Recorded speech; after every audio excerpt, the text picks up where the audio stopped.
Bismillahir Rahmanir Rahim. An important issue regarding Islamic punishments is the punishment of blasphemy. What is the punishment of blasphemy which is mentioned in the sources of Islam?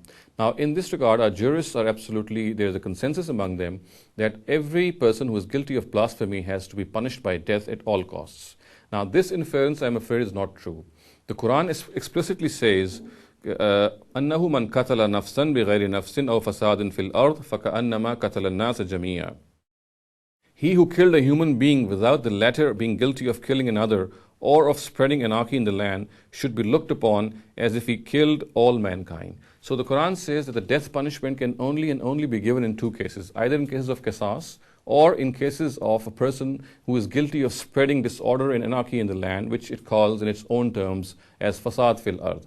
Now, first of all, it should be considered whether the issue of blasphemy falls in any of these two categories. Of course, there can be forms of blasphemy which can fall under the issue of fasad fil ard. Now, the fasad fil ard itself is punishable in the Quran in various degrees.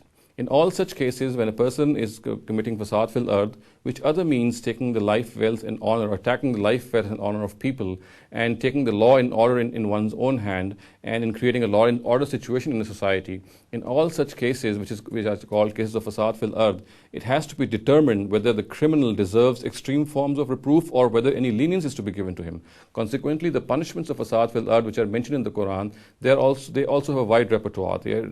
There's the extreme punishment of taqtil, which is mentioned as punishments of fasad fil ard, in which a person is to be executed in an exemplary manner. Then, of course, there is the punishment of crucifying him or cutting his limbs from opposite sides and even exiling him, and at times even forgiving him absolutely.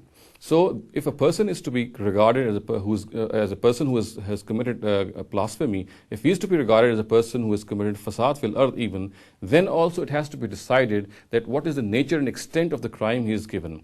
Not all instances of fasad fil ard warrant the death punishment. As I said, there are cases in which a criminal can be given a lesser form of punishment. For example, if a criminal indulged in such an act because of some temporary emotion or because of some inadvertent thing, then of course he cannot be classified as a person who has committed this blasphemy in its ultimate form.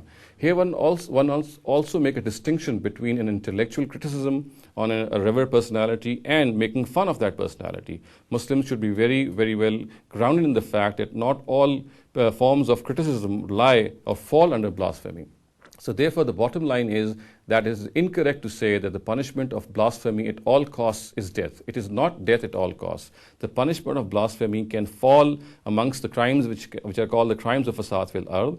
And the fasad fil ard itself, as I said, is classified broadly in various categories. The punishment of fasad fil ard is classified in various categories, and it is the nature of the crime which the person commits which warrants a specific type of punishment. It is not that in all cases the death punishment has to be given. There can be cases, as I said, when lesser punishments can be given, and even cases when a criminal can be completely exonerated from his crime.